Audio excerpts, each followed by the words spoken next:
ஏய், ஒரு நிமிஷம் நில்லு. எவ்வளவு தைரியம் இருந்தா என்ன வெளியே தள்ளிட்டு நீ ஒய்யாரமா இந்த கட்டில்ல படுத்து தூங்கியிருப்ப? அதுவும் என்னோட ரூம்ல. உனக்கு எவ்வளவு தைரியம் இருக்கும் அப்படின்னு சொல்லிட்டு அங்க இருந்த மதிய பார்த்து இங்க சுரேஷ் தூங்கி எழுந்து வந்ததும் ரொம்ப கோபத்தோட கேட்டுக்கிட்டு இருக்க. உடனே மதி இருந்துகிட்டு, இங்க பாருங்க, தேவை எல்லாமே இங்க சத்தம் போட்டு கத்துற வேலை வேண்டாம். நான் ஏற்கனவே சொல்லியிருக்கேன், நீங்க கொஞ்சம் கத்துனீங்கன்னா நான் அதிகமாவே கத்தி சண்டை போடுவேன்னு. நான் ஒன்னும் ராத்திரி உங்களை கழுத்தை பிடிச்சி வெளியே தள்ளவே இல்லை. நான் பாட்டுக்குன்னு நீங்க சண்டை போடுறீங்களேன்னு சொல்லிட்டு வெளியே இருக்க சோஃபால போய் படுத்தேன். மாமாக்கு தான் நான் வெளியே படுத்திருக்கிறது தெரிய வந்து அவர் தான் உங்களை கூட்டிட்டு போய் வெளியே படுக்க வச்சாரு. அவர் வேணும்னா போய் நீங்க கேள்வி கேளுங்க. என்ன தேவை எல்லாமே கேள்வி கேட்குற வேலை நீங்க வச்சுக்காதீங்க அப்படின்னு சொல்லிட்டு இங்க மதி தன்னோட வேலையை பார்க்க போக, இன்னொரு பக்கம் அங்க வந்த ராகவனோ, டேய் சுரேஷ், என்னடா இது, கட்டுன பொண்டாட்டிய வீட்டை விட்டு வெளியே ரூம்ல படுக்க வச்சுட்டு நீ என்னமோ அந்த கட்டில படுத்து தூங்கிட்டு இருக்க. இந்த வீட்டில் பொம்பளைங்களுக்குன்னு ஒரு மரியாதை இருக்கு, அதை நீ நடத்த பாரு.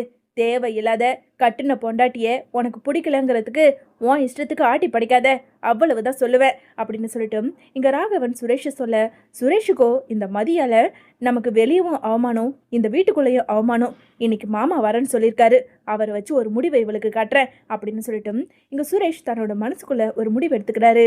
கொஞ்ச நேரத்துல எல்லாரும் அவங்க வேலையை பார்த்துக்கிட்டு இருக்க, அதே நேரம் இங்க தங்கராஜ் வீட்டுக்குள்ள வராரு. லட்சுமி, லட்சுமி, சீக்கிரம் வெளியே வா, மாப்பிள்ள வந்திருக்காரு பாரு, வாங்க மாப்பிள்ள, வந்து உக்காருங்க வாங்க அப்படின்னு சொல்லிட்டு இங்க தங்கராஜை கூப்பிட்டு தேவையான மரியாதை கொடுத்து அங்க சோஃபால உட்கார வைக்க, உடனே இங்க தங்கராஜோ, ஏமாமா சுரேஷ் எங்க? என்ன மாப்பிள்ள, எதுக்காக இவ்வளோ டென்ஷனா இருக்கீங்க? அதெல்லாம் ஒன்றும் இல்லை மாமா, கொஞ்சம் சுரேஷை கூப்பிடுங்க.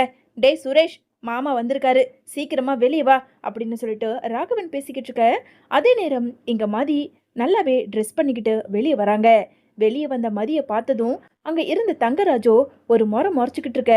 இதை பார்த்துக்கிட்டு இருந்த ராகவன், ஏமா மாப்பிள்ள வந்திருக்காரு, ஒரு வார்த்தை வாங்கன்னு ஒரு வார்த்தை சொல்றதுல உனக்கு என்ன குறைஞ்சா போயிட போற?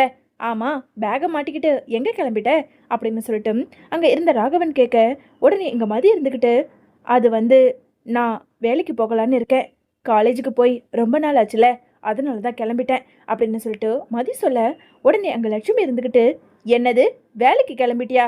என்னம்மா, கல்யாணமாகி இன்னும் 2-3 நாள் முழுசா முடியலை, அதுக்குள்ளே என்னமோ வேலைக்கு கிளம்பிட்டேன்னு சொல்லி பேகை மாட்டிக்கிட்டு இங்கே வந்து நின்றுக்கிட்டு இருக்க, உனக்கு என்ன பிரச்சனை?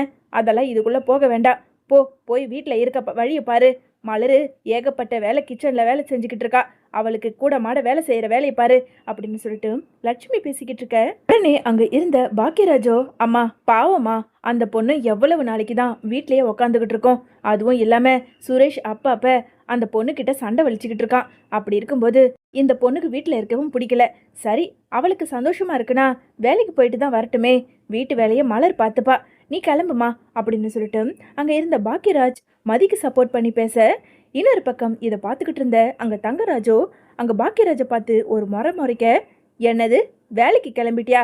இங்கே பாருமா, இந்த வீட்டு ஆம்பளை உன் புருஷன் அந்த சுரேஷன் இன்னும் வேலை வெட்டிக்கு போகாமல் வீட்டில் ஒன்றால் அவமானப்பட்டு வீட்டில் உட்காந்துக்கிட்டு இருக்கான்.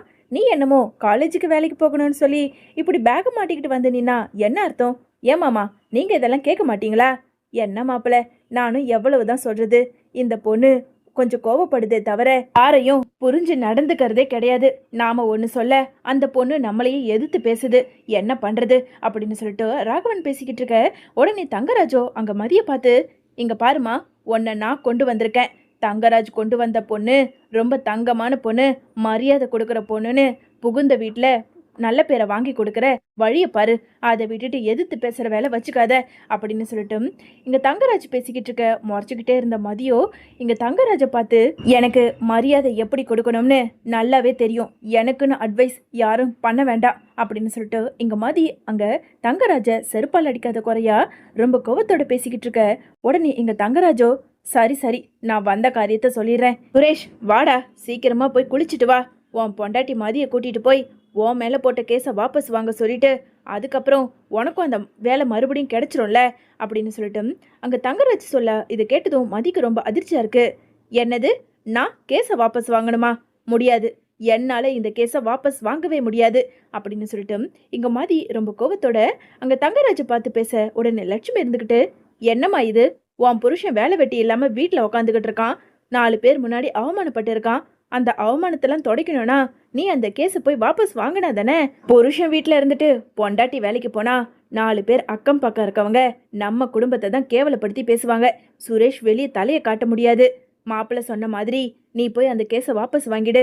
எப்பவும் போல சுரேஷ் வேலைக்கு போகட்டும் அப்படின்னு சொல்லிட்டு இங்க லட்சுமி சொல்லிக்கிட்டு இருக்க. என்ன பேசுறீங்க?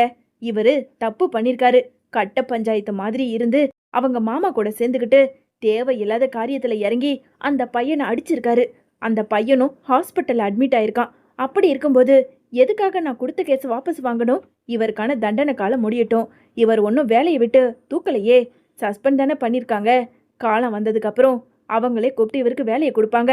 அது வரைக்கும் என்னால கேஸை வாபஸ் வாங்க முடியாது. ஏய், உன் மனசுல நீ என்னதான் நினைச்சுக்கிட்டு இருக்க? மாமா வந்து உன்கிட்ட பக்குவமா எடுத்து பேசுறாரு. அம்மாவும் அப்பாவும் உனக்கு புரியுற மாதிரி எடுத்து சொல்றாங்க. இவங்க சொல்ற எதையும் கேட்காம உன் இஷ்டத்துக்கு திமிர் பிடிச்ச மாதிரி பேசிக்கிட்டு இருக்க. உன்னால தாண்டி என்னோட வேலை போச்சு.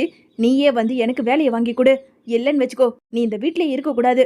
ஒழுங்கு மரியாதையை இந்த வீட்டை விட்டு வெளியே போ அப்படின்னு சொல்லிட்டு அங்க இருந்த சுரேஷ் ரொம்ப கோவத்தோட அங்க மதியை பார்த்து பேச, உடனே அங்க இருந்த மலரோ, டேய் சுரேஷ், என்னடா பொண்ணு பாவண்டா, ரொம்ப பயந்துற போது.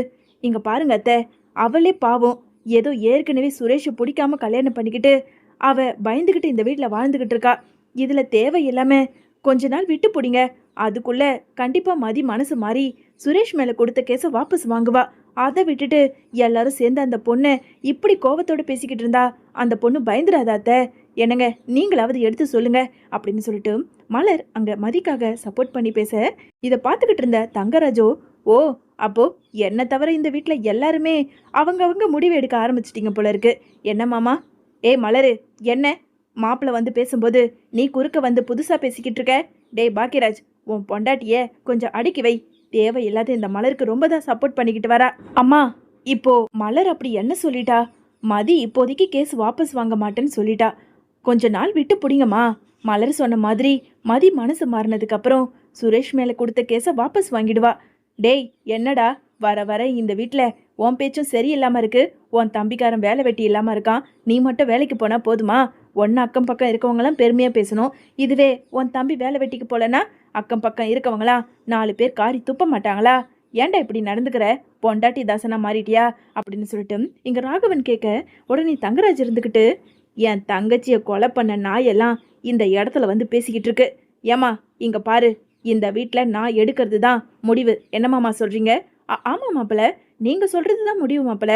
அது எப்படியா இருந்தாலும் பரவாயில்ல மாப்பிள்ள அப்படின்னு சொல்லிட்டு ராகவன் பேச, இங்க பாருமா, இன்னும் உனக்கு 1/2 hour டைம் கொடுப்பேன்.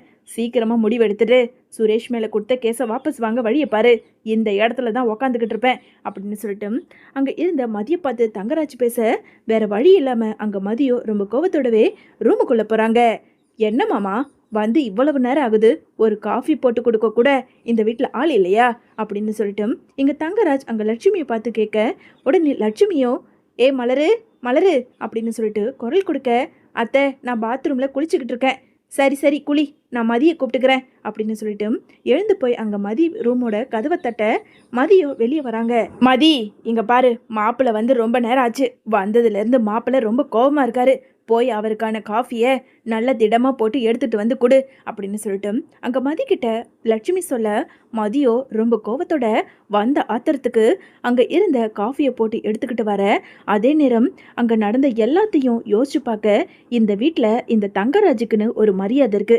அது மட்டும் இல்லை, வீட்டில் மலர் அக்காவையும் பாக்கியராஜ் மாமாவையும் ரொம்பவுமே கேவலப்படுத்தி இந்த ஆளு பேசுறதுனால யாருமே அவங்க 2 பேரையுமே மதிக்கிறது இல்லை.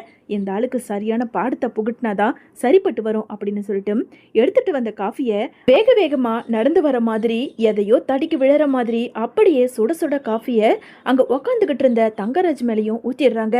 ஐயோயோ, காஃபி ஊத்திக்கிச்சு, சாரி அப்படின்னு சொல்லிட்டு இங்க மதி ஒரு நாடகத்தை நடத்த இதை பார்த்துக்கிட்டு இருந்த லட்சுமியும் ராகவனும், என்ன மதி, உன்னால ஒழுங்கா காஃபி கூட எடுத்துட்டு வந்து கொடுக்க முடியாதா? மலர் இல்லைன்னு வச்சுதான் உன்னை நான் வேலை வாங்கினேன். இப்படி பண்ணிட்டியே மாப்பிள்ள, சாரி மாப்பிள்ள, அவ ஏதோ தெரியாம பண்ணிட்டா அப்படின்னு சொல்லிட்டு அங்க இருந்த தங்கராஜ் கிட்ட லட்சுமி பேச, ஆனாலும் இங்க ரொம்ப நெக்கலாவே அங்க தங்கராஜை பார்த்து இங்க மதி சிரிச்சுக்கிட்டு இருக்க. இதை பார்த்ததும் தங்கராஜோ, வேணுமுனே தானே என் மேல காஃபியை ஊத்திருக்க, கூடிய சீக்கிரம் நான் நினைச்சதை நிறைவேற்றிட்டு உன்னை இந்த வீட்டை விட்டு வெளியே அனுப்புறேன், உன்னையும் சுரேஷையும் பிரிக்கிறேன் அப்படின்னு சொல்லிட்டு இங்க சுரேஷ் ரொம்ப கோவத்தோடவே மதியை பார்த்துக்கிட்டு இருக்காரு.